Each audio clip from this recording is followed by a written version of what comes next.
योऽन्तः प्रविश्य मम वाचमिमां प्रसुप्तां सञ्जीवयत्यखिलशक्तिधरस्वधाम्ना अन्यांश हस्तचरणश्रवणत्वगादीन् प्राणान्नमो भगवते पुरुषाय तुभ्यम्. ആനന്ദത്തിൽ നിന്നും എല്ലാം ഉദ്ഭവിക്കുന്നു, ആനന്ദത്തിൽ നിൽക്കുന്നു, ആനന്ദത്തിൽ ലയിക്കുന്നു എന്നാണ് ഉപനിഷത്ത് പ്രഖ്യാപനം. ബൗദ്ധന്മാരിലെ ഒരു പറ്റം സൗഗതന്മാര് ശൂന്യവാദം, അവർ പറയണത് ശൂന്യത്തിലെല്ലാം ഉദ്ഭവിച്ചു, ശൂന്യത്തിൽ നിൽക്കണു, ശൂന്യത്തിൽ ലയിക്കണു. ഈ ശൂന്യം സാക്ഷാത്കരിക്കാൻ വേണ്ടിയാണോ ബുദ്ധൻ ഇത്രയും മെനക്കെട്ടത്? അഥവാ ഈ ബുദ്ധനെ കണ്ട ആളുകൾ ഇത്രയധികം ആകർഷിക്കപ്പെട്ടതും ആ സന്നിധിയിലുണ്ടായ ശാന്തിയൊക്കെ ശൂന്യമാണോ എന്ന് ചോദിച്ചാൽ അതിന് ഉത്തരമില്ല. ഫസ്റ്റ് ഓഫ് ഓൾ ആ വാക്ക് തന്നെ നമുക്ക് കേൾക്കാൻ ഒരു സുഖമില്ല. ശൂന്യം അല്ലേ? അപ്പോ ശൂന്യമോ അശൂന്യമോ ഒന്നുമല്ല. ആനന്ദം എന്നുള്ളത്, ആനന്ദം എന്ന് പറയുമ്പോൾ നമുക്കൊരു തെറ്റിദ്ധാരണ സുഖമാണ്, എന്തെങ്കിലും കിട്ടുമ്പോൾ ഒരു തുള്ളിച്ചാട്ടം. ആനന്ദം എന്നുള്ളത് ആത്മാവിന്റെ സ്വരൂപമാണ്. രണ്ട് ഇല്ലാത്തതായ സ്ഥിതിയാണ്, അദ്വൈതമാണ്. അദ്വൈതത്തിൽ ആനന്ദ അനുഭവമില്ലല്ലോ എന്ന് ചോദിക്കുമ്പോൾ ഭഗവത്പാദർ പറയുന്നത് ആനന്ദ അനുഭവമില്ല, ആനന്ദം തന്നെ അദ്വൈതമാണ്.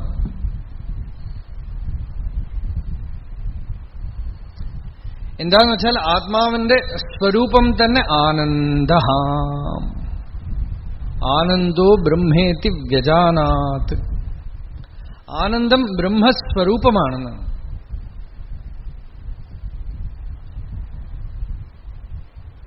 അപ്പൊ ആനന്ദം എന്ന് പറയുന്നത് ആത്മാവിന്റെ സ്വരൂപമാണ്.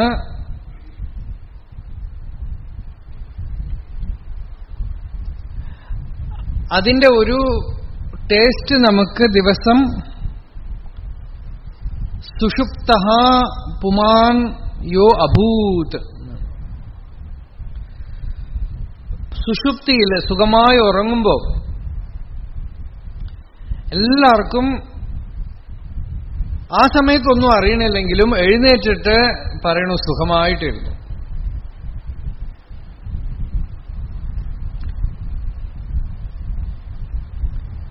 എഴുന്നേറ്റിട്ട് സുഷുപ്തിയിൽ നിന്ന് എഴുന്നേറ്റിട്ട് സുഖമായിട്ടിരുന്നു എന്ന് എങ്ങനെ അറിഞ്ഞു?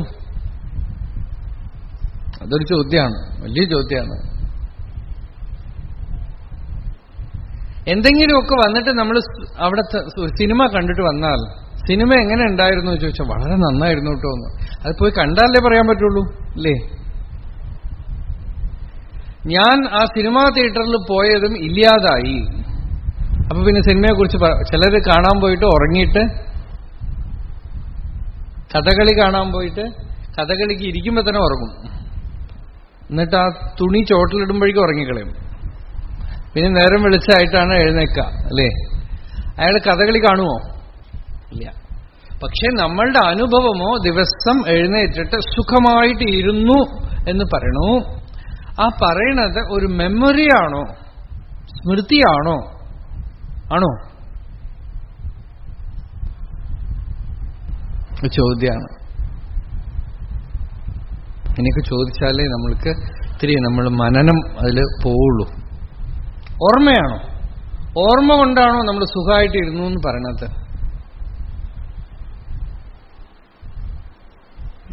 ഇതൊന്നും വലിയ ഉപനിഷത്തൊന്നുമല്ല. ഇന്നലെ രാത്രിയിൽ നിങ്ങൾ അനുഭവിച്ച കാര്യമാണ്. ചിലപ്പോൾ ഉച്ചയ്ക്ക് അനുഭവിച്ചിട്ടുണ്ടാവും, പക്ഷെ ഉച്ചയ്ക്ക് ആ അവസ്ഥ അധികം വരില്ല.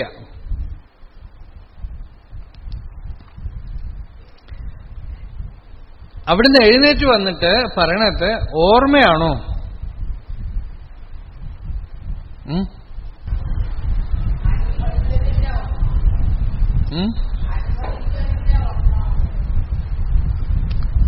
ഓർമ്മിക്കണമെങ്കിൽ ബുദ്ധി അവിടെ പോയി പ്രവേശിച്ച് കണ്ടിരിക്കണം.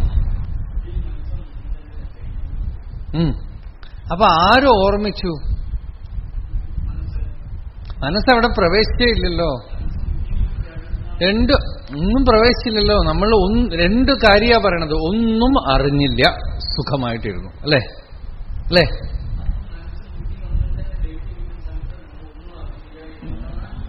പറയണം. അതെ അതെ അതെ.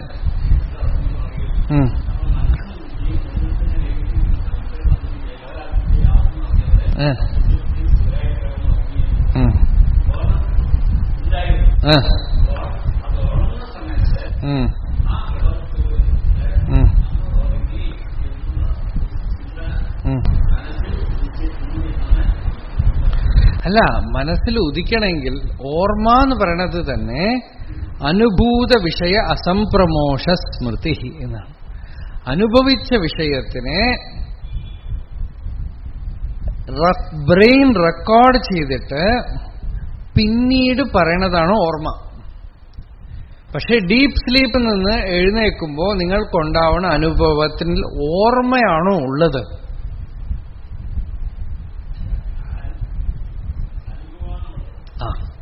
അതാണ്.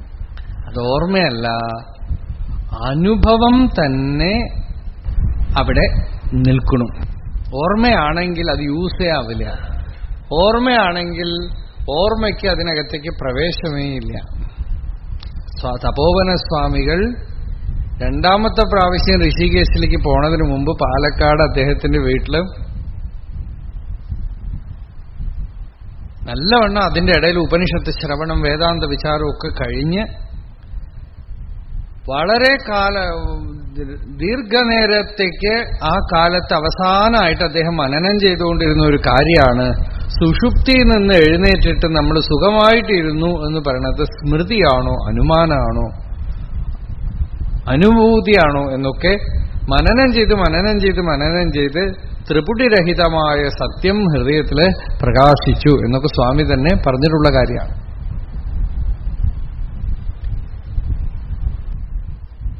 അത് സ്മൃതിയുമല്ല അനുമാനവുമല്ല. അനുമാനം എന്ന് വെച്ചാൽ ഊഹാണ്. സുഖമായിട്ട് ഇരുന്നിട്ടുണ്ടാവും എന്നാണോ? അല്ല. സ്മൃതി എന്ന് വെച്ചാൽ അപ്പൊ ഇല്ല, ഞാൻ കുറച്ചു നേരം മുമ്പ് ഒരു സിനിമ കണ്ടു, അങ്ങനെയല്ല. എഴുന്നേൽക്കുമ്പോ ആ ലിങ്കറിങ് ടേസ്റ്റ് അവിടെ ഉണ്ട്. അതുകൊണ്ടാണ് ഇനി കുറച്ചു നേരം കൂടെ ഉറങ്ങണം തോന്നണതും ആ തോന്നലൊക്കെ വരുന്നതിന് മുമ്പ് തന്നെ കഴിഞ്ഞു, പിന്നെ ഉറങ്ങിക്കഴിഞ്ഞു.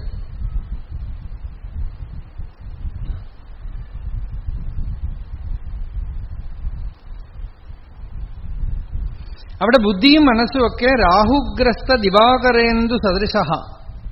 ബുദ്ധിയിലും മനസ്സിലും രാഹു പിടിച്ചിരിക്കുകയാണെന്ന്. ഈ രാഹുവും കേതുവും രണ്ടെണ്ണം ഉണ്ടല്ലോ അല്ലെ, ജ്യോതിഷത്തിലുണ്ട് സാധനം. ഈ രാഹു ബാധിക്കുന്നത് ബുദ്ധിയാണെന്നാണ്. ചിലർക്ക് തലയിലെടുത്ത് വരുമ്പോൾ ബുദ്ധിയിലാണ് കയറി പിടിക്കുക. കേതു ബാലാണ്, അത് ഡെഡാണ്. ബുദ്ധിയിൽ കയറി പിടിക്കുന്നതാണ്. തലയിലേക്ക് നിഴല് കയറും, ഇരുട്ട് കയറും. അതുപോലെ അജ്ഞാനത്തിന്റെ ഇരുള് ബുദ്ധിയെയും മനസ്സിനെയും പിടിച്ചു. ബുദ്ധിയെ പറഞ്ഞു വെച്ചാൽ നിശ്ചയാത്മിക ബുദ്ധിയെ ആദ്യം ബാധിച്ചു. ഞാൻ ഒരാളാണ്, അഹമസ്മി, അഹങ്കാരം. പിന്നെ എനിക്ക് ഇങ്ങനെയുണ്ട് അങ്ങനെയുണ്ട് വിക്ഷേപം. അന്ന് മനസ്സ് സഞ്ജാതായി. ജാഗ്രതും സ്വപ്നമൊക്കെ വന്നു. സുഷുപ്തിയിലാവട്ടെ സന്മാത്രഹാം. ഡീപ് സ്ലീപ്പിൽ എന്തുണ്ടായിരുന്നു? ഒരു ഇരുപ്പ് മാത്രം. ശരിക്കും വീണ്ടും വീണ്ടും വീണ്ടും മനനം ചെയ്താൽ സാക്ഷാത്തായിട്ട് ആ സുഷുപ്തി അവസ്ഥയിലുള്ള വസ്തുവിനെ ജാഗ്രതത്തില് ഉള്ളുകൊണ്ട് ദർശിക്കാൻ കഴിയും. കാരണം സുഷുപ്തി എന്ന് പറയുന്നത് നിങ്ങളുടെ ഉള്ളിൽ നടക്കുന്ന ഒരു പ്രോസസ്സാണ്. ദിവസം there is a well laid road to enter that state. ഒരു ട്രാഫിക് ജാം ഇല്ല, ഡ്രൈവർ ഇല്ലാതെ വണ്ടി അവിടേക്ക് പോകുന്നുണ്ട് അല്ലേ? ദിവസം നിങ്ങൾ കാണുന്നതാണ് പോണു. സമാധിയിലോ കോൺഷ്യസ് ബോധപൂർവം വിത്ഡ്രോ ചെയ്യാണ്. ഉള്ളിലേക്ക് മനനം ചെയ്ത് സുഷുപ്തിക്കും ജാഗ്രതത്തിനും എവിടെ വ്യത്യാസം വരണു? ഞാൻ എന്ന് ഉദിച്ചു. ഇതാണ് ഭഗവാൻ ഞാനാര് പറയുമ്പോൾ തുടക്കത്തിൽ തന്നെ പറയണത്. ഈ സുഷുപ്തിയിൽ ദിവസം അനുഭവിക്കുന്ന ആ സത്തിനെ സാക്ഷാത്തായിട്ട് അപരോക്ഷമായിട്ട് അറിയണമെങ്കിൽ ഞാൻ ആര് എന്ന് വിചാരം ചെയ്യണം. അവിടുന്ന് ഉറങ്ങി എഴുന്നേൽക്കുമ്പോൾ ആദ്യം വരുന്ന വ്യത്യാസം എന്താ? അഹം എന്ന് പൊന്തി, ഞാൻ എന്ന് പൊന്തിയിട്ടാണ് അസ്വാപ്സം. ഇത്രയും നേരം ഞാൻ ഉറങ്ങുകയായിരുന്നു. ആ പറഞ്ഞ ആള് ഉറങ്ങിയായിരുന്നു, അയാളില്ല അവിടെ. അയാൾ എഴുന്നേറ്റിട്ട് വന്ന് പറഞ്ഞു, ഞാൻ ഇത്രയും നേരം ഉണ്ടായിരുന്നില്ല. ആ തന്റെ തന്നെ ഗർഭസ്ഥാനത്ത് നിന്ന് താൻ പുറത്തു വന്നു, താൻ അവിടേക്ക് തന്നെ പോയി. അവിടുന്ന് പൊന്തി വരണതാണ്. എഴുന്നേറ്റ് വന്ന് പറയണു, ഞാൻ ഇത്രയും നേരം ഉറങ്ങായിരുന്നു. യഃ പ്രത്യഭിജ്ഞായത്തെ, അതേ ആള് തന്നെ ഞാൻ. ആത്മവിചാരം ചെയ്യുമ്പോ ഈ ഞാൻ എവിടുന്ന് ഉദിക്കണു എവിടെ അസ്തമിക്കണു എന്ന് വീണ്ടും വീണ്ടും വീണ്ടും വീണ്ടും ശ്രദ്ധിക്കുമ്പോ സുഷുപ്തിയിൽ എങ്ങനെ ചിത്തം ഏതൊരു സ്രോതസ്സിലൂടെ ആ ഹൃദയത്തിലേക്ക് പോകുന്നു. ആചാര്യസ്വാമിയൊക്കെ പറയണത് പുരീതത്ത് എന്ന നാഡിയിലൂടെ പ്രവേശിക്കണമെന്ന് എന്നൊരു വാദമുണ്ട്. അമൃതനാഡി. അക്ഷരമണമാലയിൽ ഭഗവാൻ പറഞ്ഞു, അമുത വായൈ തിര അരുൺമതി അരുണാചല. രമണഗീതയിലുണ്ടത് അമൃതനാഡി എന്ന്. അതൊരു നാഡി, സ്പെഷ്യൽ നാഡിയല്ല, പക്ഷേ സംതിങ് ലൈക്ക് ദാറ്റ്. നിങ്ങൾക്ക് ഉള്ളിൽ അറിയണു എന്താണ് ഈ ഞാൻ, ഈ ഞാനിന്റെ സ്വരൂപം എന്താണ്, എവിടെ നിന്ന് ഉദിക്കണു എന്ന് ശ്രദ്ധിക്കും തോറും ഈ അഹം അഹമായിട്ട് തന്നെ അഹം അഹം അഹം എന്ന ഭഗവാൻ തമിഴൊരു പാട്ടുണ്ട്. അഹമെനും മൂല അവിദ്യൈ അഹൻറിട അഹം അഹമാഹ അല്ലും പഹലര അഹമൊളിർ ആത്മദേവൻ പദത്തിനിൽ അഹമഹിഴ്വാഹ അനിശം രമിക്കവേ. ഇതൊരു ഭഗവാന്റെ ഒരു വെൺഭാവാണ്. അഹമെനും മൂല അവിദ്യൈ അഹൻറിട. ഞാൻ എന്ന് പറയുന്ന ഈ മൂലാവിദ്യ എന്ന് പറഞ്ഞാൽ രാഹു ആദ്യം ബാധിച്ച് ആദ്യം ഞാൻ എന്ന് പറഞ്ഞൊരു ജീവഅഹന്ത തോന്നി. ആ ജീവഅഹന്ത എങ്ങനെ അകന്നു പോകും എന്നുവെച്ചാൽ അതിനെ നിഷേധിച്ചിട്ടൊന്നും കാര്യമില്ല. ഞാനൊന്നുമല്ല, ഞാൻ ആരുമല്ല എന്നൊക്കെ പറഞ്ഞാൽ കൂടുതൽ ഞാൻ തോന്നും. അതിനെ നിഷേധിച്ചിട്ട് കാര്യമേ ഇല്ല. അഹമഹമാഹ അല്ലും പഹലറ്. ഭഗവാൻ പറഞ്ഞു, രാവും പകലുമില്ലാതെ ഈ അഹം അഹം എന്നുള്ളതിനെ ശ്രദ്ധിച്ചുകൊണ്ടേയിരിക്കാം. Till it reveals itself. ഉള്ളില് അത് സ്വയം തന്റെ സ്വരൂപത്തിനെ പ്രകാശിപ്പിക്കുന്ന വരയ്ക്കും ഈ അഹം അഹമാഹ അല്ലും പഹലറ, ഞാൻ ഞാൻ ഞാൻ ഞാൻ, അത് കാണിച്ചു കൊടുക്കാനാണ് മഹർഷി ആരെന്ത് ചോദ്യം ചോദിച്ചാലും ചോദിക്കുന്നവൻ ആര്? എനിക്ക് സംശയമുണ്ട്, സംശയിക്കുന്നവൻ ആര്? എനിക്ക് മനസ്സിലായില്ല എന്ന് പറയണത് ആരാ?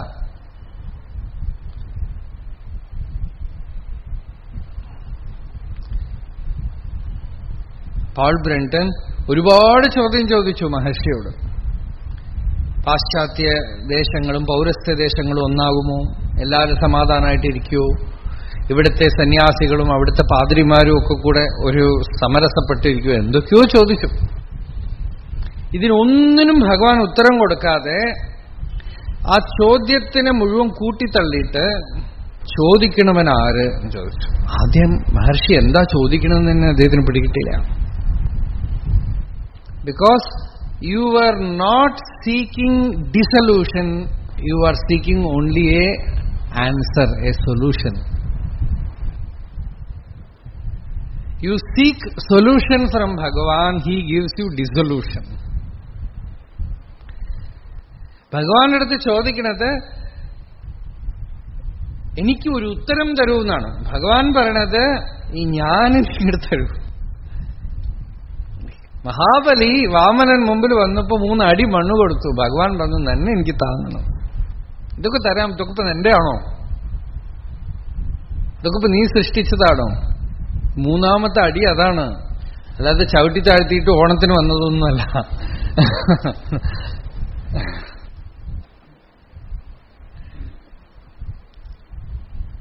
തന്നെ എനിക്ക് താന്ന്. അപ്പോഴാണ് മഹാബലി പറയണത്, ഇങ്ങനെ ഒരു കാരുണ്യം ആരെ ചെയ്യും? അച്ഛനും അമ്മയും ബന്ധുക്കളും ഒക്കെ നമുക്ക് എന്തെങ്കിലും കൊണ്ട് തരാനേ പറ്റുള്ളൂ. ഈ തന്നിട്ട് ഒരിക്കലും നമ്മൾ പൂർണ്ണമാവുകയില്ല. ഗുരു എന്ത് ചെയ്യണമെന്ന് വെച്ചാൽ തരണില്ല, എടുക്കുകയാണ്. ഈ സുഷുപ്തി എടുക്കുകയാണല്ലോ ചെയ്യണതല്ലേ. അതുകൊണ്ടാണ് സുഷുപ്തി ഫുള്ളാവണത്. സുഷുപ്തിയിൽ നമുക്ക് വല്ലതും കിട്ടണ്ടോ? പറയൂ. നിങ്ങളുടെ അനുഭവത്തിന് വെച്ചുകൊണ്ട് തന്നെയാണ് ഞാനിപ്പോ വേദാന്തം പറയണത്. ഡീപ്പ് സ്ലീപ്പിൽ നിങ്ങൾക്ക് എന്തെങ്കിലും കിട്ടിയോ? ഒന്നും കിട്ടിയില്ല. എല്ലാം നഷ്ടപ്പെടുകയും ചെയ്തു. ലോകം നഷ്ടപ്പെട്ടു, നിങ്ങളുടെ ശരീരം നഷ്ടപ്പെട്ടു, നിങ്ങളുടെ മനസ്സ് നഷ്ടപ്പെട്ടു. എന്തിനു പറയണു? നിങ്ങൾ ധരിച്ചിരിക്കുന്ന ആസാമിയും നഷ്ടപ്പെട്ടു. എന്നിട്ടൊരു റെവലേഷൻ എന്താന്ന് വെച്ചാൽ, ഞാൻ എന്ന് ധരിച്ചിരിക്കണം ഞാൻ നഷ്ടപ്പെട്ടിട്ടും ഞാനുണ്ട്. അതായത് എനിക്ക് സുഖമായിട്ടിരിക്കാൻ ശരീരം വേണ്ട എന്നല്ല, ഞാനേ വേണ്ട. ഞാനെന്ന ഭാവമത് തോന്നായിക വേണമിഹ എന്ന് പറഞ്ഞേ. അപ്പോ അത് തോന്നാതെ ഇരിക്കുമ്പോഴും ഞാനുണ്ട്. അതെങ്ങനെ ഉണ്ടാവും ചോദിക്കേണ്ട. ദിവസം ഉറങ്ങി നോക്കൂ. അപ്പൊ ഉറങ്ങിയാൽ മതിയോ? അല്ല, ഉണർന്നിരുന്നുകൊണ്ട് ഞാൻ ഉദിക്കാതെ ചിത്തവൃത്തികൾ ചലിക്കാതെ ഇരിക്കാനുള്ള ഒരു ചമത്കാരത്തിനെയാണ് യോഗം എന്ന് പറയുന്നത്.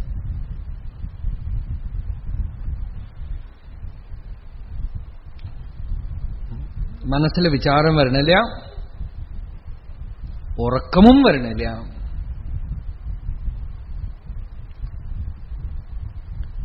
കേവല ചിത്തിന്റെ പ്രകാശം അവിടെ ഉണ്ട്.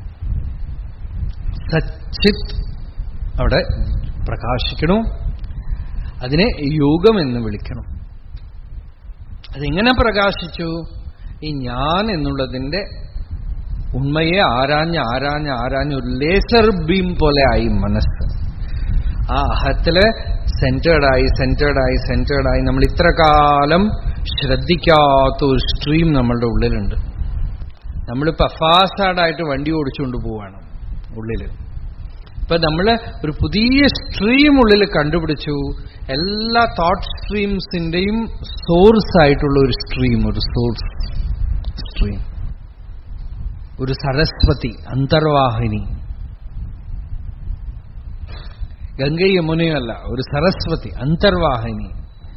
ആ അന്തർവാഹിനിയായ സ്രോതസ് എന്താണ്? ആ സ്രോതസ്സിനെ എങ്ങനെ കണ്ടെത്തി?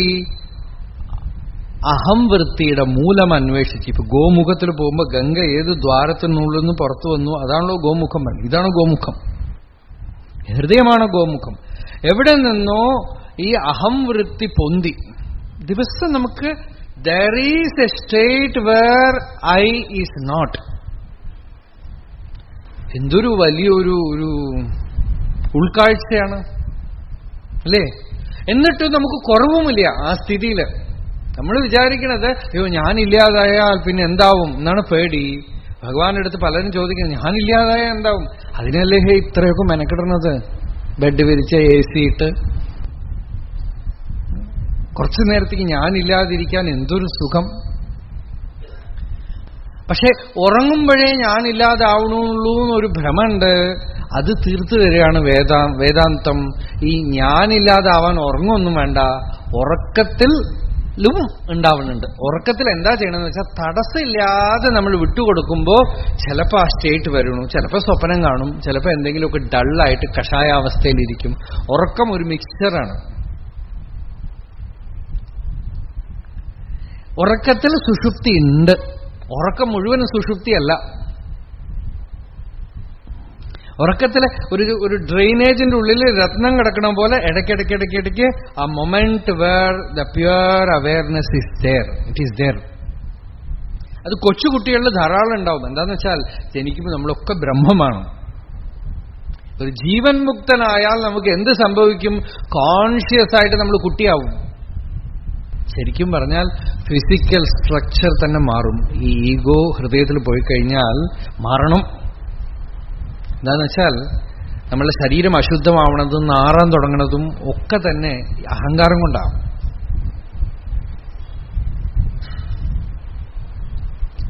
കൊച്ചുകുട്ടികളിൽ നാറാതിരിക്കുന്നത് അഹങ്കാരം ഇല്ലായ്മ കൊണ്ടാണ്. ഫിസിക്കൽ അടക്കം. കുട്ടികൾ നമുക്ക് പല്ല് തേച്ചിട്ടില്ലെങ്കിൽ വായ തുറന്നും നല്ല മണക്കും, സുഗന്ധം വരും.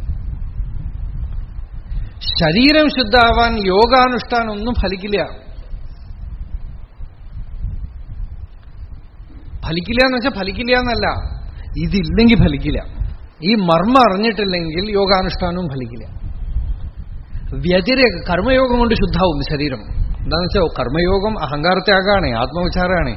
ശരിക്കുള്ള കർമ്മയോഗം ഈ അഹങ്കാരത്തിൽ, ശരീരത്തിൽ ഓരോ കോശത്തിലും പ്ലഷർ ഉണ്ടാവുന്നത് ഫലം കിട്ടുമ്പോഴാണ്. ഈ കർമ്മത്തിനൊരു ഫലം കിട്ടിയ ഒരു പ്ലഷർ ഉണ്ടായി. പ്ലഷർ ഉണ്ടായാൽ ഓരോ സെല്ലിന്റെ ഉള്ളിലും ഒരു ഇംപ്യൂരിറ്റി കടന്നു.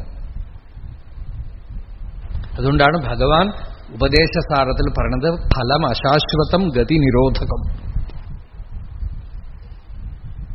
കർമ്മത്തിന്റെ ഫലം ഓരോരിക്കും ഭുജിക്കുമ്പോഴും ഇയാളുടെ ഉള്ളിൽ ബ്ലോക്സ് ഉണ്ടായിക്കൊണ്ടേയിരിക്കുകയാണ്.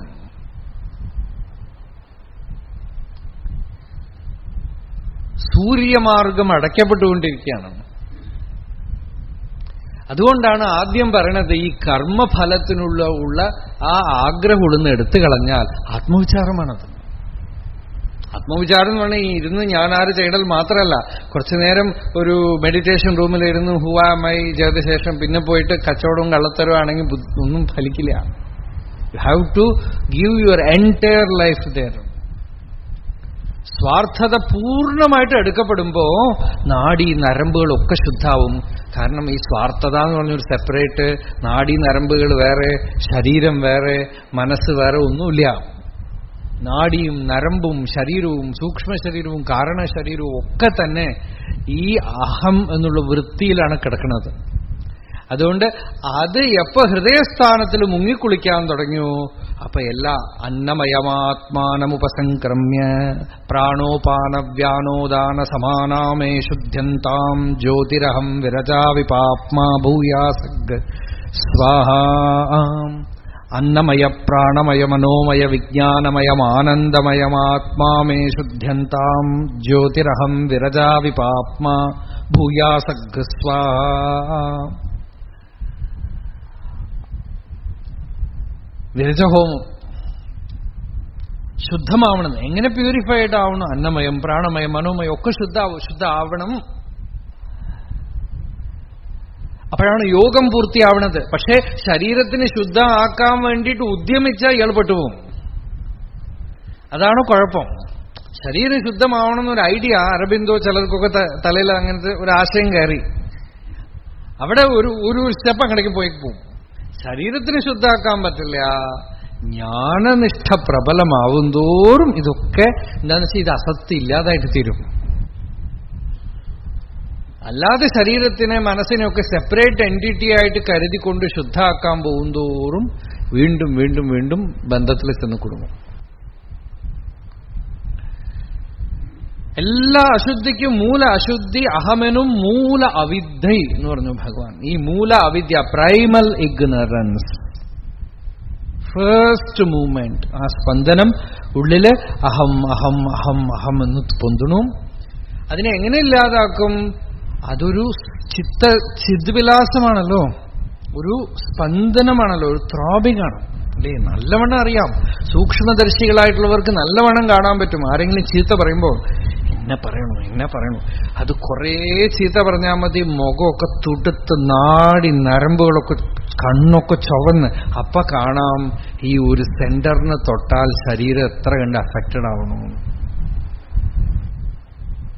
നിങ്ങൾ വേറെ ആരെ വേണമെങ്കിൽ പറഞ്ഞോളൂ, എന്ത് വേണമെങ്കിൽ പറഞ്ഞോളൂ, ഒരു കുഴപ്പമില്ല.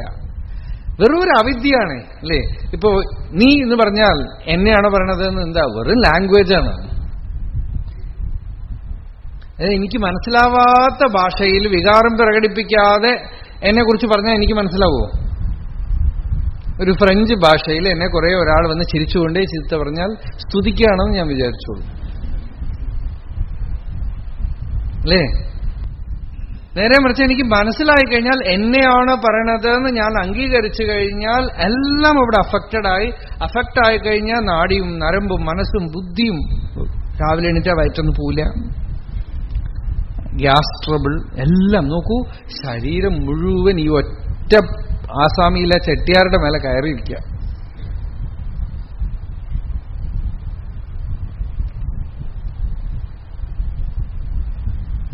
പട്ടണത്ത് സ്വാമികൾ ഈ അഭിമാനത്തിനെ ചെട്ടിയാറേ എന്ന് വിളിക്കുക, ശിവനെയും ചെട്ടിയാറേ എന്ന് വിളിക്കുക. രണ്ടിനും ചെട്ടിയാറെന്ന് വരുന്നത് അത് കച്ചവടം പരിപാടിയാണ്. ഏറകത്ത് ചെട്ടിയാറേ എന്ന്.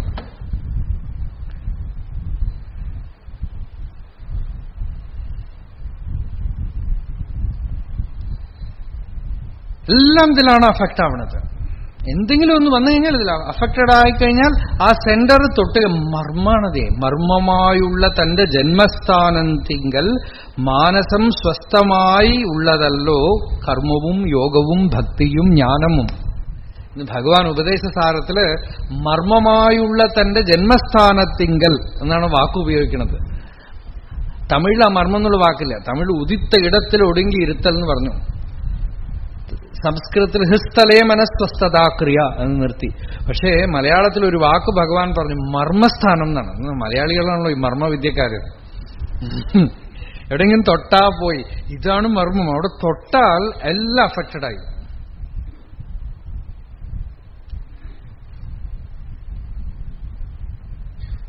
അവിടെ സ്തുതിച്ചാൽ എല്ലാ കാര്യവും സന്തോഷം. നമ്മളെ സ്തുതിച്ചാൽ ആ ഒരാളെ മാത്രം എന്തെങ്കിലും പറഞ്ഞാൽ എല്ലാ നോക്കൂ, ഈ ഒരു ചെറിയ അഹത്തില് നമ്മളുടെ ഡൈജസ്റ്റീവ് സിസ്റ്റം, ഹാർട്ട്, വെറുതെ ചീത്ത പറഞ്ഞുകൊണ്ടേ ഇരുന്നാൽ മതി, ഹാർട്ട് അറ്റാക്ക് വന്നോളും. വെറുതെ ദിവസം വിളിക്കുക, ചീത്ത പറയാ, വേറൊന്നും നിങ്ങൾ ചെയ്യണ്ട. നിന്ദിക്കുക, അപമാനിക്കുക, ഇതൊക്കെ ചെയ്തുകൊണ്ടേ ഇരുന്നാൽ മതി.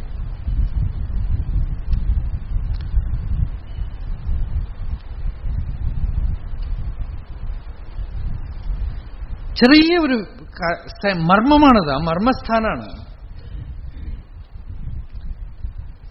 അപ്പൊ ഭഗവാൻ പറഞ്ഞു ആ മർമ്മസ്ഥാനത്തിന് ഗ്രഹിക്കാം.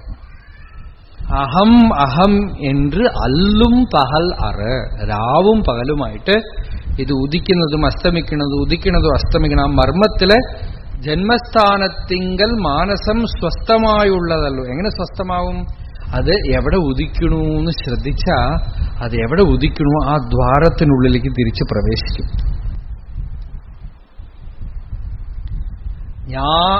நான் உதியாது உள்ள நிலை நாம் அதுவாய் உள்ள நிலை. நான் உதிக்கும் ஸ்தானமதை நாடாமல் நான் உதியா தன்னிழப்பை சார்வதவன். சாராமல் தான் അതുവാം അന്നിലയിൽ നിർപ്പതവൻ സാത്ത്. അതെവിടുന്ന് ഉദിക്കണമെന്ന് ശ്രദ്ധിക്കുമ്പോ അതെവിടെ ഉദിച്ചോ അവിടെ അടങ്ങും. അടങ്ങുന്ന സ്ഥലത്ത് നിരംശോ നിർവികാരശ്ച നിരാഭാസോ നിരഞ്ജന പുരുഷ കേവല പൂർണ്ണ പ്രോച്യത്തെ പരമേശ്വര. മോഹാപോഹ പ്രമാതॄണാം മോക്ഷയിത്യഭിധീയത്തെ അവസ്ഥാത്രയ നിർമുക്തോ ദോഷാദിഭിഃ ഇവാൻ ദോഷാദിഭിരനാവിലഃ. ഇശീകൈവ സന്മാത്രോ നിഗ്രോധകണികോപമഃ ബാഹ്യതലോന്മുക്ത കദളീകന്ദ സന്നിഭഃ. വാചോ യത്ര നിവർത്തന്തെ മനോ യത്ര വിലീയത്തെ ഏകീഭവന്തി യത്രൈവ ഭൂതാനി ഭുവനാനി ച സമസ്താനി ച തത്വാനി സമുദ്രേ സിന്ധവോ യഥാ കശോകഃ തത്ര കോ മോഹഃ ഏകത്വം അനുപശ്യതഃ. വാച്യവാചകരൂപത്വാത് സവികൽപ്പോപി സന്നഹം ദേഹാദീനാം വ്യപോഹേന സംഭവേൻ നിർവികൽപകം. അസന്നേവ ഭവേദ് വിദ്വാൻ അസത് ബ്രഹ്മേതി വേദ ചേത് അസ്തി ബ്രഹ്മേതി ചേദ്വേദ സന്തമേനം തതോ വിദുഹു.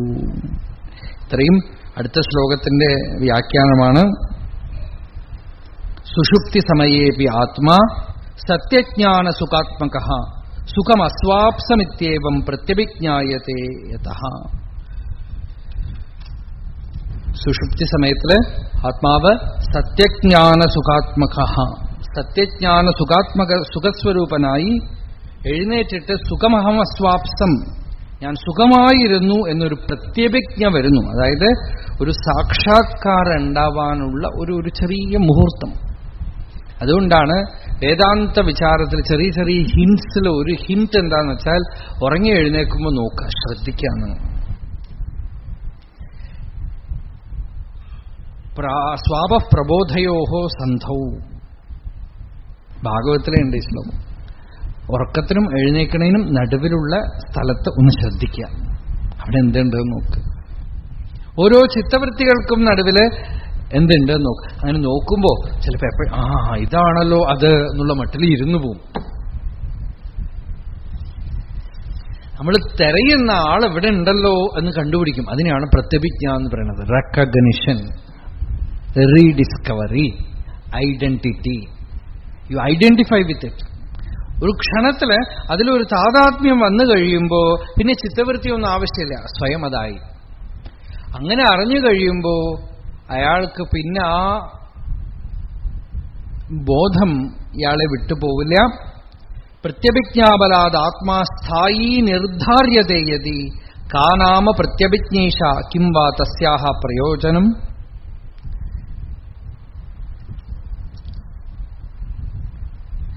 ഈ പ്രത്യഭിജ്ഞ കൊണ്ട് ആത്മാവിനെ സ്ഥായിയായിട്ട്, പ്രത്യഭിജ്ഞ എന്നാണ് ദക്ഷിണാമൂർത്തി സ്തോത്രത്തില് ഈ ആത്മസാക്ഷാത്കാരത്തിന് ഭഗവത്പാദർ പറയുന്ന വാക്ക്. ഇത് വെച്ചുകൊണ്ട് തന്നെ കാശ്മീർ ശൈവത്തില് അഭിനവഗുപ്താചാര്യൻ എന്നൊരു മഹാപുരുഷൻ പ്രത്യഭിജ്ഞാദർശനം എന്ന് തന്നെ ഉണ്ട്.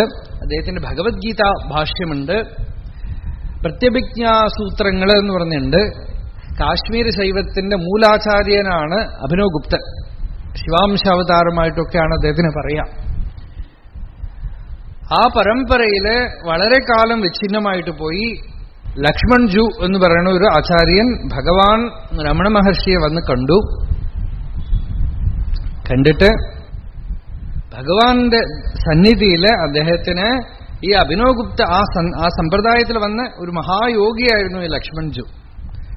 ഭഗവാന്റെ ഒരു ഫോട്ടോയിൽ മലയുടെ മുകളിൽ ഭഗവാന്റെ മുമ്പിൽ ഇങ്ങനെ കൈകൂപ്പി ഇരിക്കുന്നുണ്ടാവും. ഭഗവാനെ കണ്ടിട്ട് തിരിച്ചു പോയി. അതിനുശേഷം കാശ്മീരത്തിലെ ഈശ്വരാശ്രമം എന്നു പേരവരുടെ ആശ്രമം ഇപ്പോഴും ഉണ്ട്. ആ കാശ്മീര ശൈവ സമ്പ്രദായം, പ്രത്യഭിജ്ഞാദർശനം മുഴുവൻ ആ എൻറ്റയർ ട്രഡീഷൻ ഉയർത്തെഴുന്നേറ്റു. ഭഗവാനെ കണ്ടതോടുകൂടി അതിന്റെ മർമ്മം എന്താണെന്ന് അദ്ദേഹത്തിന് പിടികിട്ടി. വലിയ മഹാപുരുഷൻ. അദ്ദേഹത്തിന്റെ അടുത്തിരുന്ന കുറേ പേര്, അദ്ദേഹത്തിന്റെ നേരിട്ടുള്ള പാർഷദന്മാര്, 2-3 വർഷമായിട്ട് നമ്മളുടെ ഇംഗ്ലീഷ് ടോക്കിന് അവിടെ വരും ആശ്രമത്തിൽ. അപ്പൊ അവരൊരു എൻറ്റയർ ഗ്രൂപ്പായിട്ട് കാണാൻ വന്നിരുന്നു തിരുവണ്ണാമലയില്. തനിച്ച് വന്ന് അവരൊക്കെ ആയിട്ട് തനിയൊരു സെഷൻ. അപ്പോ അവരൊക്കെ പറഞ്ഞു, വീടുമില്ല, അവിടെ ആശ്രമത്തിൽ പോയി ഇരിക്കാൻ പോലും പറ്റില്ല, കാശ്മീരിലൊന്നും സ്ഥാനമേ ഇല്ല. അവർക്കൊക്കെ സ്ഥലവും വീടും ഒക്കെ ഉണ്ട്, പക്ഷെ ഒന്നും പോവാൻ പറ്റില്ല. എല്ലാവരും ജമ്മുവിലും കാശിയിലും അവിടെ ഇവിടെയൊക്കെയാണ് ഇരിക്കുന്നത്. നല്ല സമ്പ്രദായത്തിൽ വന്ന ആളുകൾ ആർക്കും അങ്ങടെ എൻട്രി പോലും ഇല്ല. വെറുതെ കാശ്മീർ നമ്മൾ പറയണമെന്നല്ലാതെ അവിടെ ഒന്നും ഇവർക്കൊന്നും സ്ഥാനമേ ഇല്ല. വീടും സ്ഥലമൊക്കെ ഉണ്ട്, പക്ഷെ പോകാൻ പറ്റില്ല.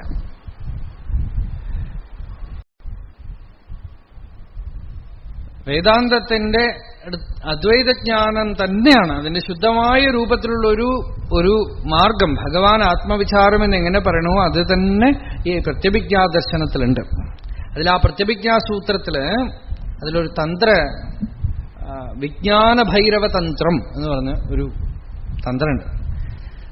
ഭൈരവം എന്നൊക്കെ കേൾക്കുമ്പോൾ നമുക്ക് പേടി തോന്നും, പക്ഷെ ഭൈരവം എന്ന് വെച്ചാൽ കാലം എന്നർത്ഥം.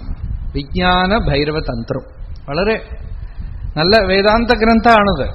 അത് ശരിക്കും ഭഗവാന്റെ ഉപദേശം മുഴുവൻ അതിലുണ്ട്. അതില് ആ ആചാര്യൻ പറയുന്ന ഓരോ വൃത്തികൾ, ഇമോഷൻ, വികാരങ്ങളൊക്കെ വരുമ്പോ ആകൃഷ്ടസ്യ ക്രുദ്ധസ്യ എന്നൊക്കെ പറഞ്ഞ് ഈ ഇമോഷൻസ് ഒക്കെ വരുമ്പോ അതിനെയൊക്കെ തന്നെ ആ ദൃശ്യത്തിനെ ഒരു ഉപാസനാദേവത പോലെ നിർത്തിക്കൊണ്ട് ഇതിനെ കാണുന്ന ഞാൻ എന്നുള്ള ദൃക്കിലേക്ക് ഒരു പ്ലവം. എന്നുവെച്ചാൽ എന്തെങ്കിലും ഇപ്പൊ ഒന്ന് ചവിട്ടിയിട്ട് വേണമല്ലോ പുറകോട്ട് പോവാൻ.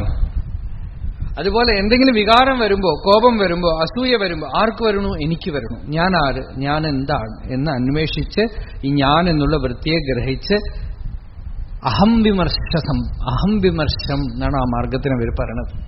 അകൃത്രിമ അഹം വിമർശ. എന്തെങ്കിലുമൊക്കെ ഈ വികാരം വരുമ്പോഴാണ് ഞാൻ പ്രബലമായിട്ട് അറിയപ്പെടുക, ആ തുടിപ്പ്, സ്പന്ദനം അറിയപ്പെടുക. ആ സ്പന്ദനത്തിനെ ഗ്രഹിച്ച് അതിന്റെ ഉദയസ്ഥാനമായ ഹൃദയത്തിലേക്ക് പോയി കഴിയുമ്പോ അവിടെ ഭൈരവൻ കാണപ്പെടുന്നു എന്നാണ്. എന്നുവെച്ചാൽ ശിവൻ അറിയപ്പെടുന്നു. ഇങ്ങനെ ഓരോരോ ഭാവങ്ങളെ ഉപയോഗിച്ച് പോകുമ്പോ അവിടെ കാണാം ഒരു കാലത്തിലും മാറാതെ നിൽക്കുന്ന അഹം എന്നുള്ളതിന്റെ ഉണ്മയായ പൊരുൾ, അർത്ഥം. നമ്മളുടെ എക്സ്പീരിയൻസില് അത് നമ്മളുടെ എസൻസ് ആയിട്ട് ഇരിക്കുന്നുണ്ട്, മാറാതെ ഇരിക്കുന്നുണ്ട്, നമുക്ക് അനുഭവവുമുണ്ട്. നമ്മളെ ശ്രദ്ധ അതിൽ വീഴില്ല, അത്രയേ ഉള്ളൂ. വേദാന്ത ശ്രവണം ചെയ്തുകൊണ്ടേയിരിക്കുമ്പോൾ ഏതോ ഒരു ദിവ്യ മുഹൂർത്തത്തില് നമ്മളുടെ ശ്രദ്ധ അതിൽ കയറി ഇരുന്നാൽ നമ്മൾ ധന്യരായി. ബാല്യാദിഷ്വപി ജാഗ്രതാദിഷു തഥാ സർവാസു അവസ്ഥാസ്വപി വ്യാവൃത്താസു അനുവർത്തമാനം അഹം ഇതി അന്തഃസ്ഫുരന്തം സദാം സ്വാത്മാനം പ്രകടീകരോതി ഭജതാം യോ മുദ്രയാ ഭദ്രയാം തസ്മൈ ശ്രീ ഗുരുമൂർത്തയേ നമയിദം ശ്രീ ദക്ഷിണാമൂർത്തയേ. ആ ദക്ഷിണാമൂർത്തിയെ നമസ്കരിക്കുന്നു. എന്തിനാണ്? ഈ പ്രത്യഭിജ്ഞ ഉണ്ടാവാനായിട്ട്. പ്രത്യഭിജ്ഞ എന്ന് പറയുന്ന സാക്ഷാത്കാരം ഉണ്ടാവാനായിട്ട് ദക്ഷിണാമൂർത്തിയെ നമസ്കരിക്കണം. ദക്ഷിണാമൂർത്തിയെ എങ്ങനെ കണ്ടാ എങ്ങനെ മനസ്സിലാവും? ഈ ദേവനെ മനസ്സിലാക്കാൻ വല്ല മുദ്രയുണ്ടോ? ഒരു അടയാളം വല്ലതും ഉണ്ടോന്ന്? എല്ലാവരും ഒരേപോലെ ഉണ്ടെങ്കിൽ മനസ്സിലാക്കാൻ പറ്റില്ലല്ലോ. പൊതുവെ ഒരു ചൊല്ലുണ്ട്, തിരുപ്പതിയിൽ പോയ ഒരാളെ അന്വേഷിച്ചു, എന്താ പേര്? വെങ്കട്ടരാമൻ. കാണാൻ എങ്ങനെ ഉണ്ടാവും? മുട്ട എടുത്തിട്ടുണ്ടാവും എന്ന് പറഞ്ഞു. ഇത്രയൊക്കെ ആരും കണ്ടുപിടിക്കാൻ പറ്റില്ല. തിരുപ്പതി മുഴുവൻ അങ്ങനെയായിരിക്കുന്നതാണ്.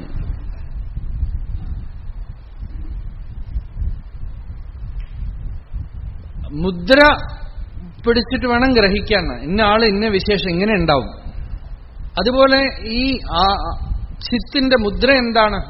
ചിന്മുദ്ര എന്ന് പറഞ്ഞല്ലോ. ഇത് രണ്ടുമാണ് ചിന്മുദ്ര എന്ന് പറഞ്ഞല്ലോ. പുറത്തേക്ക് കാണിക്കുമ്പോൾ കട്ടവിരല്, അതിലേക്ക് ചൂണ്ടുവിരൽ. ഉപദേശിക്കുമ്പോഴൊക്കെ ഈ ചിന്മുദ്രയാണ് ജീവബ്രഹ്മൈക്യരൂപമുദ്ര. അങ്കുഷ്ടമാത്ര പുരുഷ അങ്കുഷ്ടം ച സമാശ്രിത അങ്കുഷ്ടാഭ്യാം നമഃ ശനീഭ്യാം നമഃ അനാമികാഭ്യാം നമഃ. ഓരോന്നിനുണ്ട് ന്യാസം. ഇതൊക്കെ നാഡീവിദ്യകളാണ്. അപ്പൊ ഈ അങ്കുഷ്ടം ഇതും കൂടെ ചേർന്നിരിക്കുന്നത് പുറമേക്ക് ചിന്മുദ്ര എന്ന് പറയും. ദക്ഷിണാമൂർത്തിയുടെ രൂപം കണ്ട അങ്ങനെ ഇരിക്കും. പക്ഷേ അകമയ്ക്ക് ഇങ്ങനെ ഒരാളെ കാണാൻ പറ്റില്ലല്ലോ. അകമയ്ക്ക് ഒരു ഭദ്രമായ മുദ്ര വേണം. എന്താ ഭദ്രമായ മുദ്ര എന്ന് വെച്ചാൽ അഹമിതി അന്തഃസ്ഫുരന്തം, ഞാൻ എന്ന് പറഞ്ഞ് ഉള്ളില് സ്ഫുരിക്കുന്നുണ്ട്.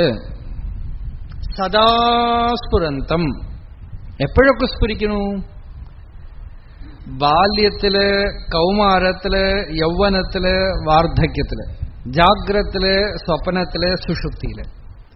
ബാല്യാദിഷു അപി ജാഗ്രതാദിഷു ബാല്യം ആദിഹി യസ്യ ജാഗ്രത് ആദിഹി യേഷാം.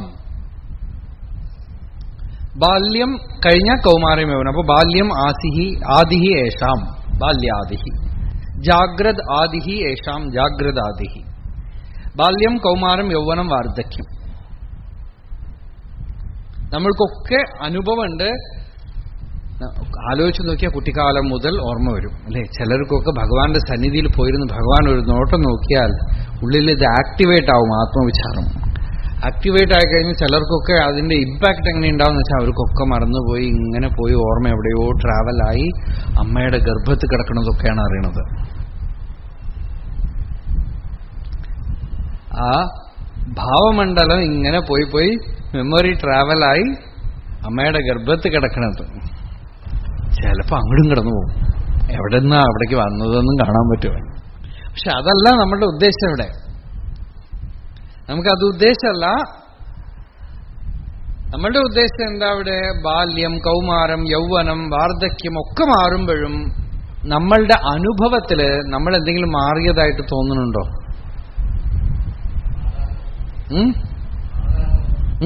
അല്ലേ? അനുഭവമുണ്ട് നമുക്ക്. ശരീരമൊക്കെ മാറി, എല്ലാം മാറിയെങ്കിലും ഞാൻ അതേ ആള്. അതെങ്ങനെയെന്നാണ്. അപ്പോ അനുഭവത്തിന്റെ കുറവേ നമുക്കില്ല, വിചാരത്തിന്റെ കുറവേ ഉള്ളൂ. മാറാതിരിക്കുന്നത് നമുക്കുണ്ട്, പക്ഷെ നമ്മൾ അറിയണില്ല. ശരീരം മുഴുവനും മാറിപ്പോയി. ജനിച്ചപ്പോ ഉണ്ടായിരുന്ന ശരീരമേ ഇപ്പൊ ഇല്ല. ഒരു സയന്റിസ്റ്റും സമ്മതിക്കില്ല ജനിച്ചപ്പോഴുള്ള ശരീരം ഇപ്പൊ ഉണ്ടെന്ന്. ഒരു ഡോക്ടറുടെ അടുത്ത് വേണമെങ്കിൽ പോയി ചോദിച്ചു നോക്കുള്ളൂ. Medically, clinically no one will accept. ഒരു സെല്ല് പോലും ഇല്ല. ശരിക്കും കൂട് വിട്ട് കൂട് മാറിക്കഴിഞ്ഞു.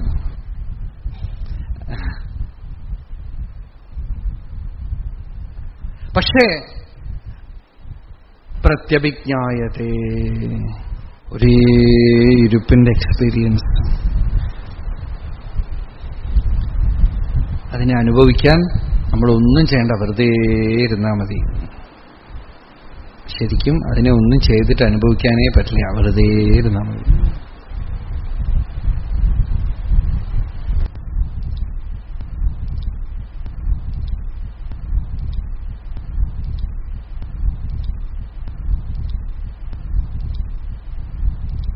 പ്രത്യക്ഷാദി പ്രമാണേഷു പ്രത്യഭിജ്ഞാ ന പഠ്യത്തെ കഥം തസ്യാഹ പ്രമാണത്വമിതി പൃച്ഛൻ പ്രബോധ്യത്തെ. ഈ അനുഭവത്തിനെ കണ്ടുകൊണ്ട് കാണാൻ പറ്റുമോ?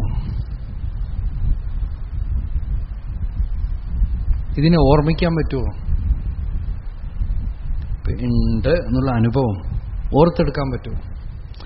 ഓർത്തെടുക്കണമെങ്കിൽ തന്നെ ഇപ്പൊ ഉണ്ടാവാൻ പാടില്ല. അനുമാനിക്കണമെങ്കിൽ ഉറപ്പേ ഉണ്ടാവാൻ പാടില്ല. ഇത് പ്രത്യക്ഷം, അനുമാനം, സ്മൃതി ഒന്നുമല്ല. ഇത് പ്രതിബോധവിദിതം മതം അമൃതത്വം ഹി വിന്ദത്തെ. ബോധം ബോധം പ്രതിവിദിതം, known in every moment awareness, known by all, സർവാനുഭൂഹു. ശങ്കരാചാര്യർക്ക് മാത്രമല്ല, എല്ലാവരുടെ അനുഭവത്തിലും ബാല്യം, കൗമാരം, യൗവനം, വാർദ്ധക്യം ഒക്കെ മാറുമ്പോഴും വ്യാവൃത്താസു അനുവർത്തമാനം, പുറകില് മാറാതെ നിൽക്കണം. ആ അനുഭവത്തിന്റെ മേലെ സ്ക്രീനിൽ സിനിമ പോലെയാണ് ഈ ബാല്യം, കൗമാരം, യൗവനം, വാർദ്ധക്യം ഒക്കെ വരുന്നത്.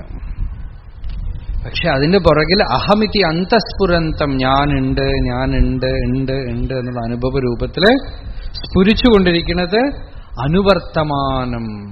It continues. ഇതിനെ റെക്കഗ്നൈസ് ചെയ്താൽ, ഇപ്പൊ അതിന് തിരിച്ചറിവുണ്ടായാൽ അതന്നെ. ആ തിരിച്ചറിവിനെയാണ് നമ്മൾ ഏകാന്തത്തിലിരുന്ന് മനനം ചെയ്യണത്. ഇപ്പൊ ശ്രവണം കഴിഞ്ഞിട്ട് എന്തു മനനം ചെയ്യും? ഈ തിരിച്ചറിവിനെ. ഇപ്പൊ നമ്മൾ കുറച്ചു നേരം ഇരുന്നതിൽ നിങ്ങൾ ശ്രദ്ധിച്ചിട്ടുണ്ടെങ്കിൽ ആ ശ്രദ്ധിച്ച വസ്തുവിനെ ഇനി അതുപടി ഇരുന്ന് പഴകുകയാണ്. തനിയെ ഇരുന്ന് വീണ്ടും വീണ്ടും വീണ്ടും ഓർത്ത് ഓർത്ത് ഓർത്ത് ഓർത്ത് ഓർത്ത് ഓർത്ത് അതായിട്ട് ഇരുന്ന് പഴകാണ്.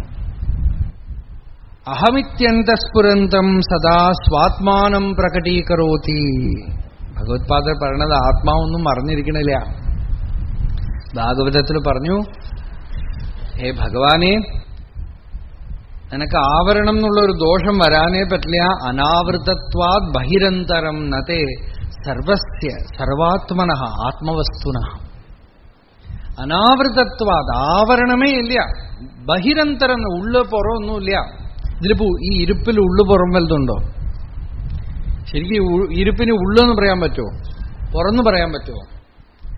സർവസ്യ സർവാത്മനഃ ആത്മവസ്തുന, എല്ലാവരുടെയും ആത്മാവാണത്. ആ രൂപത്തിൽ, ആ ഇരുപ്പായിട്ട് അഹം അഹം എന്ന് സ്വാത്മാനം പ്രകടീകരോതി. ഹൃദയത്തിലെ ആ ദക്ഷിണാമൂർത്തി ആത്മാവ് ശിവൻ ഒരു ഭദ്രമായ മുദ്ര പുറത്തേക്ക് വിട്ടുകൊണ്ടേയിരിക്കണു. ഞാനുണ്ട് എന്നുള്ള ഒരു അനുഭവം എല്ലാത്തിനും പുറകിലുണ്ട്. ആ മുദ്രയെ ഗ്രഹിച്ച്, ആ ആന്തരികമായ അനുഭവലേശത്തിനെ ഗ്രഹിച്ചുകൊണ്ടേയിരിക്കുന്നതാണ് മനനം. അത് ഇടവിടാതെ നിർത്തുന്നതാണ് നിധിധ്യാസനം. അതിൽ പ്രതിബന്ധമൊന്നും ഇല്ലാതായിട്ട് തീർന്നാൽ സാക്ഷാത്കാരം, നിർവികൽപ്പം. ധൂളി ധൂമ്ര എന്നൊക്കെ പറഞ്ഞല്ലോ, എന്തൊക്കെയോ നിർമുക്തം ഗഗനോപമം എന്ന് പറഞ്ഞില്ലേ.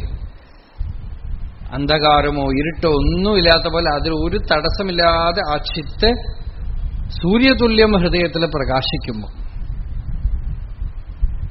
നിറഞ്ഞ് പൂർണ്ണമായി ഹൃദയത്തിൽ പ്രകാശിക്കുമ്പോൾ,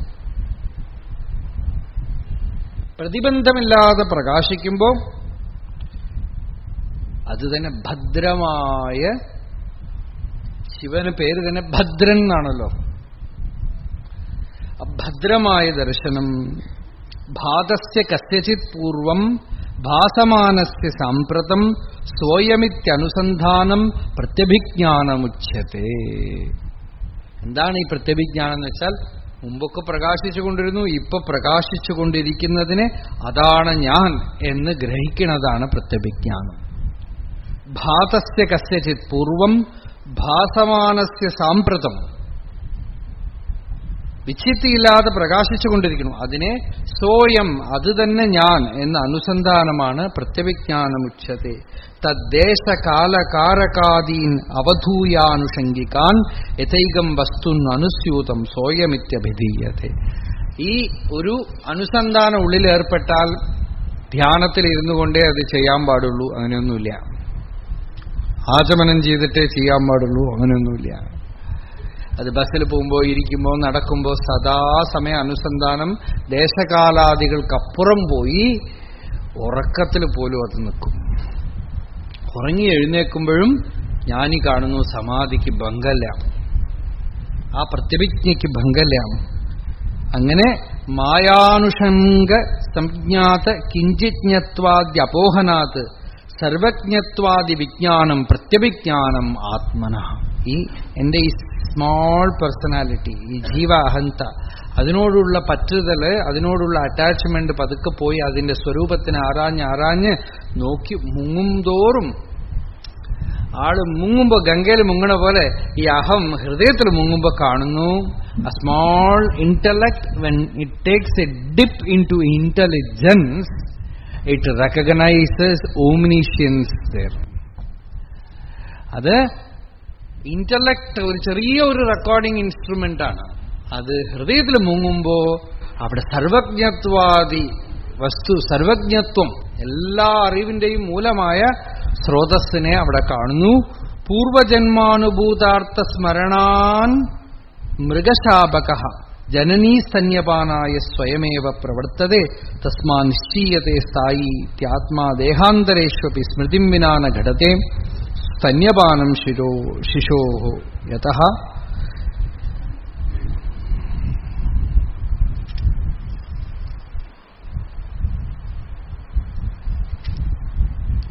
ഇത്രയൊക്കെ പറഞ്ഞ്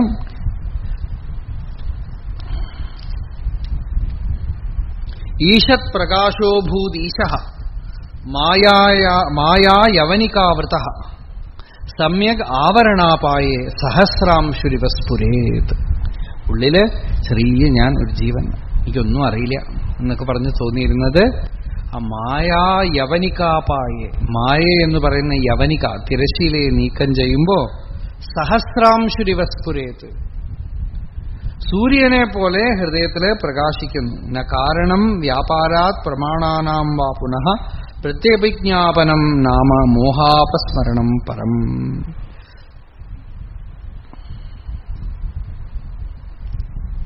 ഇന്ദ്രിയങ്ങളുടെ വ്യാപാരങ്ങൾ കൊണ്ടോ പ്രമാണങ്ങളുടെ പ്രവൃത്തി കൊണ്ടല്ല മോഹനാശമുണ്ടാകുന്നത്. പ്രത്യഭിജ്ഞ ഉണ്ടാകുമ്പോ മോഹമില്ലാതായിട്ട് തീരണു, അത്ര തന്നെ. ഇത്രയൊക്കെ പറഞ്ഞ്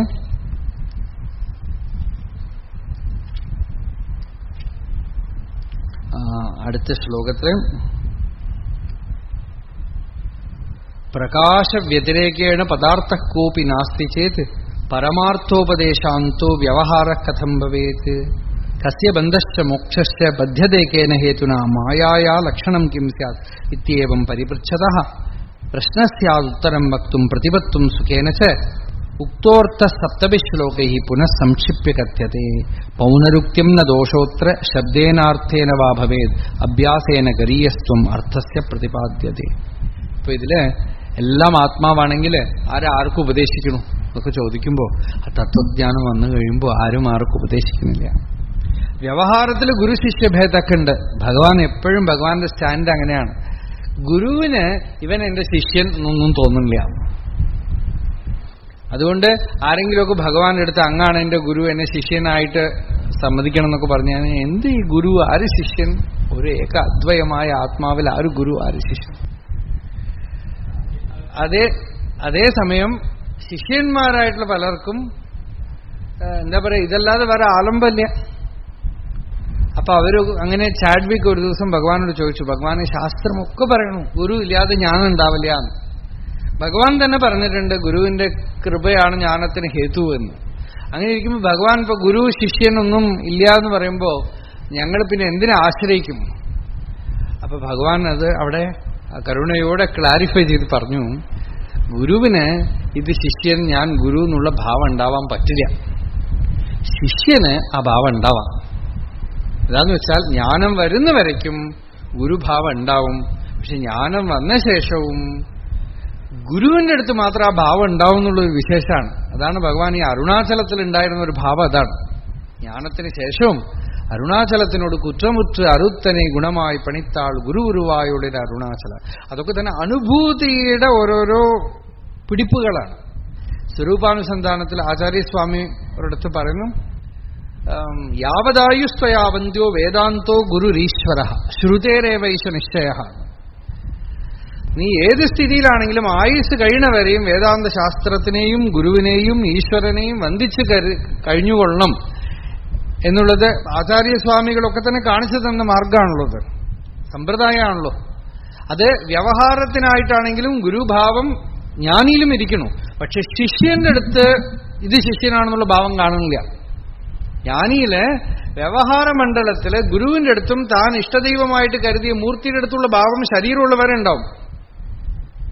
എങ്ങനെ വൈരാഗ്യം വിവേകം മുതലായ സാധനങ്ങളൊക്കെ ഒരു അലങ്കാരം പോലെ നിൽക്കണമോ അതുപോലെ തന്നെ ഗുരുവിന്റെ അടുത്തുള്ള ഭക്തിയും ഈശ്വരന്റെ അടുത്തുള്ള ഭക്തിയും ഒക്കെ തന്നെ ജ്ഞാനിയിലൊരു അലങ്കാരം പോലെ നിൽക്കണു.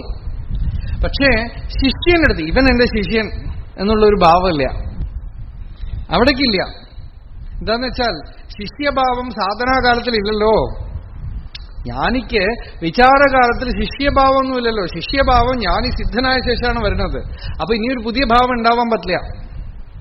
പക്ഷേ ശിഷ്യന് പൂർണ്ണത്വസിദ്ധി പര്യന്തം ആ ഗുരുഭാവം ഉണ്ടായിക്കൊണ്ടിരിക്കുന്നു.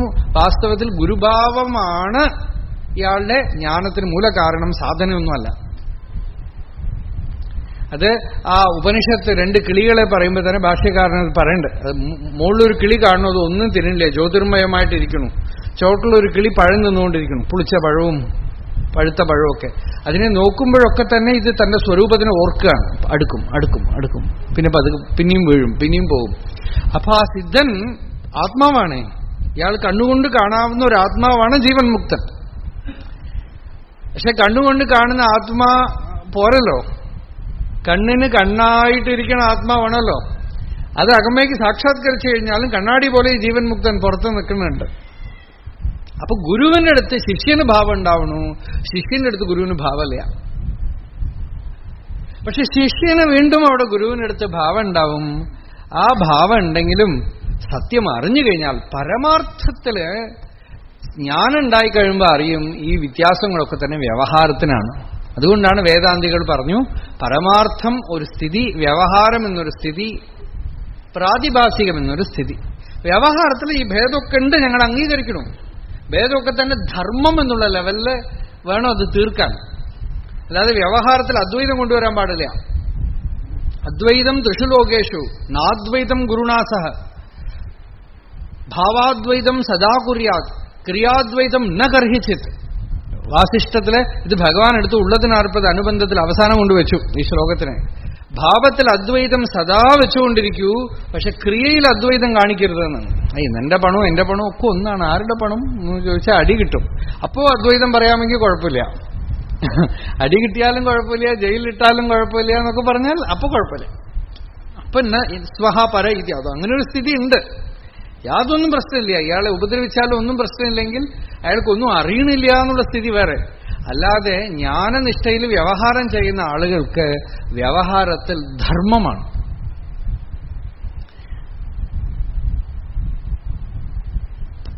പരമാർത്ഥത്തില് അദ്വൈത ജ്ഞാനമാണ്. അപ്പൊ അദ്വൈതത്തിനെ, അതുകൊണ്ടാണ് രാമകൃഷ്ണദേവൻ പറയാം, അദ്വൈതത്തിനെ തുണിത്തുമ്പിൽ കെട്ടിയിട്ട് ലോകവ്യവഹാരം ചെയ്യുമെന്നാണ്. എന്നുവെച്ചാൽ ഇത് അറിഞ്ഞിട്ട് ഇതവിടെ ഉള്ളിൽ വെച്ചുകൊണ്ട് അപ്പൊ ഒന്നും ബാധിക്കില്ല.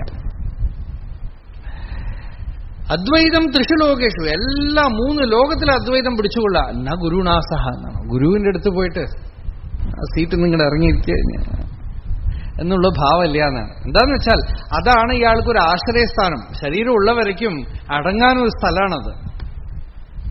ഒരു കൺവിക്ഷന്, ശ്രുതിക്കൊരു പ്രമാണാണത്. അതുകൊണ്ട് അവിടെ നാദ്വൈതം ഗുരുനാസഹ. അപ്പോ അതൊക്കെ അറിഞ്ഞാലും പക്ഷെ പരമാർത്ഥത്തിൽ ഇയാൾക്ക് അറിയാം ഒക്കെ തന്നെ ഈ ദ്വൈതത്തിലാണ് ഇവൻ അവൻ എന്നുള്ള ഭേദമൊക്കെ. വിശ്വം പശ്യതി കാര്യകാരണതയാം സ്വസ്വാമി സംബന്ധതഃ ശിഷ്യാചാര്യതയാ തഥൈവ പിതൃപുത്രാദി ആത്മനാ ഭേദതഃ സ്വപ്നെ ജാഗ്രതി വാ യേഷ പുരുഷോ മായാ പരിഭ്രാമിതഃ തസ്മൈ ശ്രീ ഗുരുമൂർത്തയേ നമയിദം ശ്രീ ദക്ഷിണാമൂർത്തയേ. ആ ഗുരുമൂർത്തിയായ ദക്ഷിണാമൂർത്തിക്ക് നമസ്കാരം. ഈ വിശ്വം മുഴുവനും കോസ് ഇഫക്റ്റ്, കാര്യം കാരണം. ഇവൻ ഓണർ, ഞാൻ അയാളുടെ ചോട്ടിൽ ജോലി ചെയ്യുന്നവൻ. ഓഫീസിൽ പോയി കഴിഞ്ഞാൽ ഇയാൾ എന്റെ മേലുള്ള സുപ്പീരിയർ ഓഫീസർ, ഞാൻ ചോദിക്കും. നിങ്ങളിലും ഒരേ ആത്മാവാണ്, എന്നിലും ഒരേ ആത്മാവാണ് എന്ന് അവിടെ പോയി പറയില്ലല്ലോ, അല്ലേ?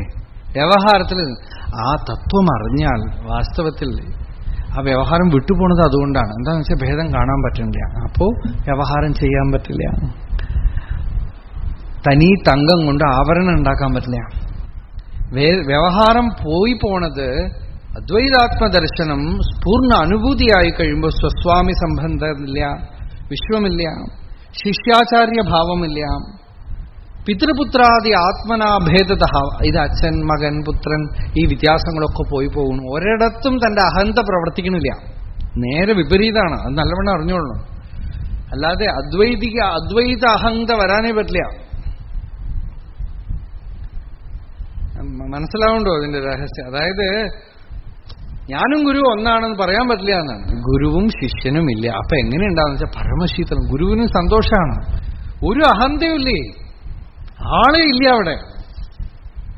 അങ്ങനെ ഒരു, അത് അതർ എക്സ്ട്രീമാണ്. അല്ലാതെ എന്ത് ഗുരു എന്ത് ശിഷ്യൻ എന്ന് പറയാൻ പറ്റില്ല. അദ്വൈതം എന്ന് പറയുന്നത് അഹന്തയുടെ നിശേഷ ഭസ്മീകരണമാണ്. അവിടെ രണ്ടാമതൊരു പൊരുളേ ഇല്ല, താനേ ഇല്ല എന്ന് പറയുമ്പോൾ പരമശിവം, മംഗളമായ സ്ഥിതി. അപ്പോ അച്ഛൻ, മകൻ, ബന്ധു ഒന്നും തോന്നണില്ല. ഒന്നിനോടും ഒരിടത്തും അഭിമാനം പ്രവർത്തിക്കണില്ല.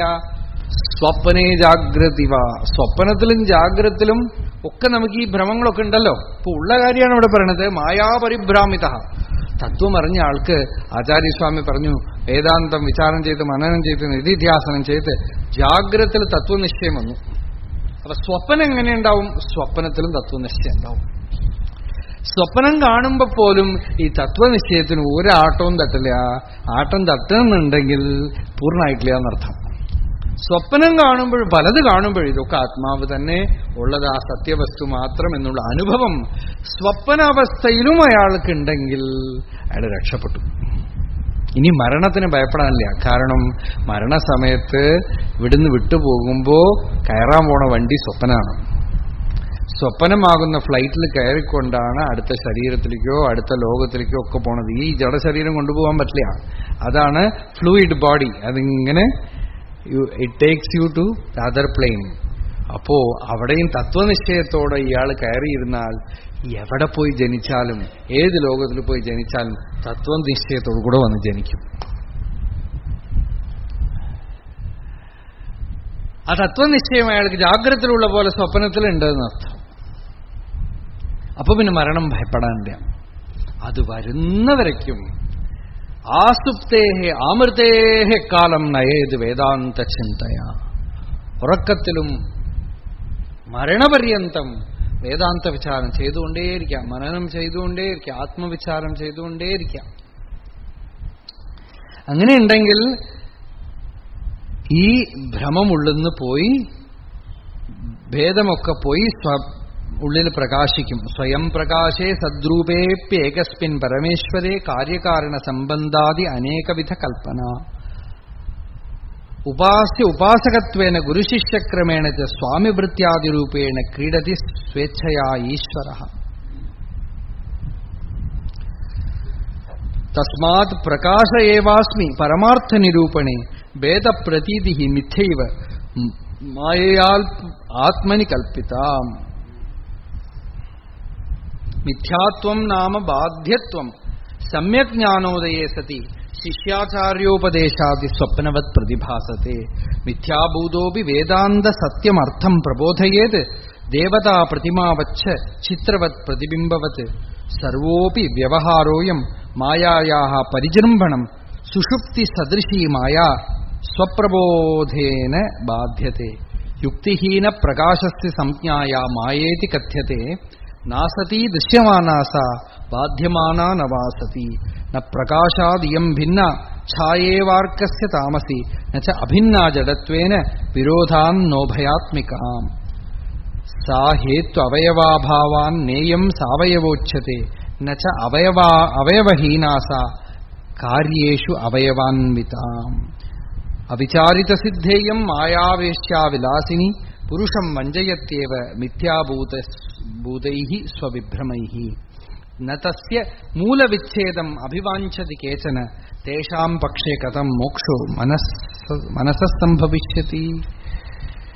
ഇതൊക്കെ ഈ വാർത്തികം തന്നെ ഒരു വശത്ത് നമ്മൾ വിസ്തരിച്ച് പറയേണ്ടതാണ്. ഇതൊക്കെ പറഞ്ഞ് തത്വം അറിഞ്ഞു കഴിഞ്ഞ ആൾക്ക് ജഗത്ത് എന്ന് പറയുന്ന ഒരു സാധനമില്ല. ഇത് മുഴുവൻ എന്താണ്? ദക്ഷിണാമൂർത്തി സ്വരൂപം, പരമേശ്വര സ്വരൂപമാണ്. അതാണ് ഈ ശ്ലോകം, 9ാമത്തെ ശ്ലോകം.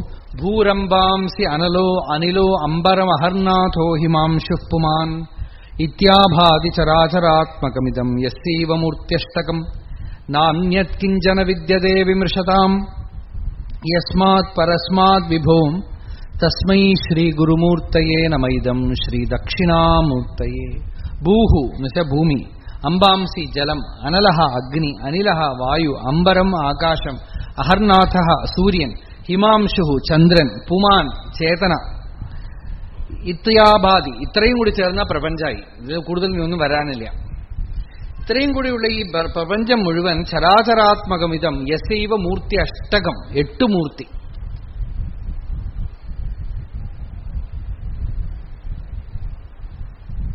അഷ്ടമൂർത്തി. കാളിദാസൻ ശാകുന്തളം തുടങ്ങുന്നതൊക്കെ ഈ അഷ്ടമൂർത്തിയെ സ്തുതിച്ചുകൊണ്ടാണ്. ഭഗവാൻ ഉപദേശസാരത്തിൽ അഷ്ടമൂർത്തി സ്വരൂപം ജഗത ഈശതി യുക്ത സേവനം അഷ്ടമൂർത്തി ഭൃത് ദേവപൂജനം. ഈ അഷ്ടമൂർത്തിയായിട്ട് ജഗത്ത് മുഴുവൻ ആ ശിവന്റെ സ്വരൂപമാണ്. ന അന്യത് കിഞ്ചന വിദ്യത്തെ. ഇതിന് ഓരോന്നിനെയും തമിഴ്നാട്ടിൽ ഓരോ സ്ഥലത്ത് പ്രതിഷ്ഠിച്ചിട്ടുണ്ട്, ഇന്ത്യയിൽ ഓരോ സ്ഥലത്ത് പ്രതിഷ്ഠിച്ചിട്ടുണ്ട്. ഭൂമി കാഞ്ചീപുരത്തില്, ജലം തിരുച്ചിയില്, അഗ്നി തിരുവണ്ണാമലയില്, വായു കാളഹസ്തിയില്, ആകാശം ചിദംബരത്തില്, ചന്ദ്രലിംഗം ചില സ്ഥലങ്ങളിൽ ഒരു സ്ഥലത്ത് ഉണ്ട്, സോമനാഥ്, സൂര്യലിംഗം ഉണ്ട്. ഇതെല്ലാം പ്രസിദ്ധമാണ്.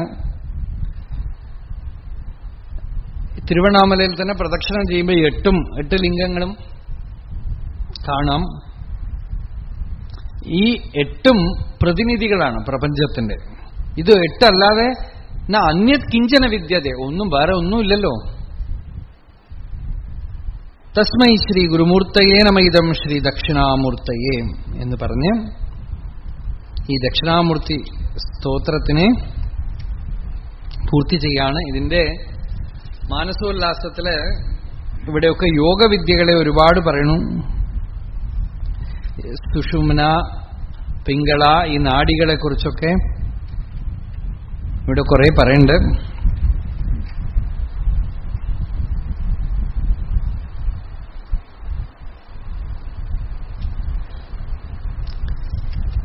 ഇതിന്റെ അവസാന ശ്ലോകം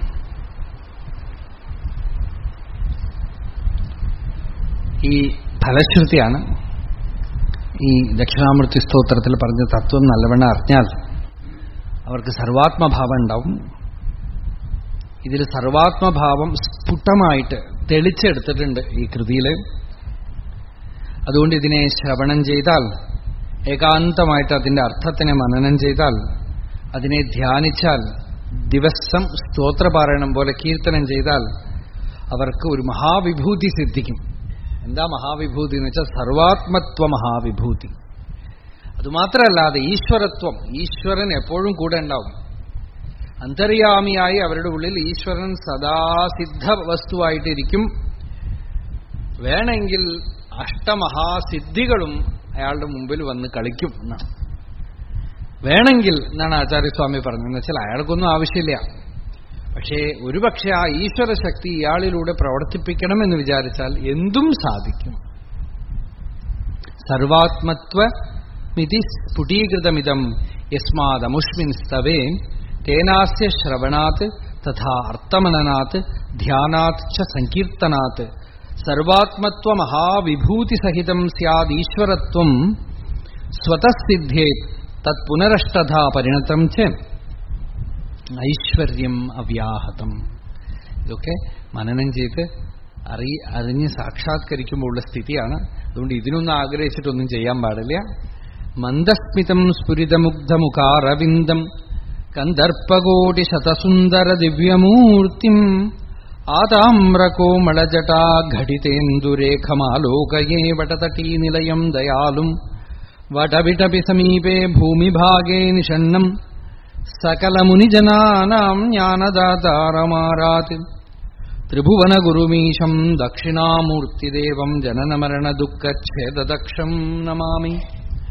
ഉപാസകാനാം യദ് ഉപാസനീയം ഉപാത്തവാസം വടശാഖിമൂലേ തദ്ദാമദാക്ഷിണ്യജുഷാ സ്വമൂർത്യാ ജാഗർത്തു ചിത്തേ മമ ബോധരൂപം അദ്രാക്ഷമക്ഷീണതയാനിധാനം ആചാര്യമാദ്യം വടമൂലഭാഗേ മൗനേന മന്ദസ്മിതഭൂഷിതേന മഹർഷിലോകസ്യ തമോനുദന്തം വിദ്രാവിതാശേഷതമോഗണേന മുദ്രാവിശേഷേണ മുഹുർമുനീനാം നിരസ്യമായാം ദയയാ വിധത്തെ ദേവോ മഹാൻ തത്വമസീതി ബോധം.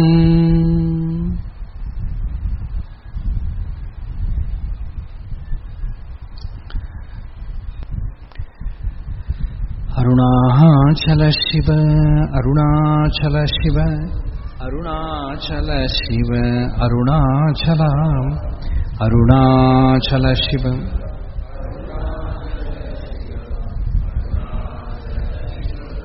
അരുണാചല യതോ മമാത്മാ ഭവസി ത്വമേവ തതോ ന വാച്യം മമ കിഞ്ചിദസ്തി യഥാ തവേഷ്ടം ഗുരുമാം തഥൈവ ത്വാമാത്മനാഥം രമണം ഭജാമി.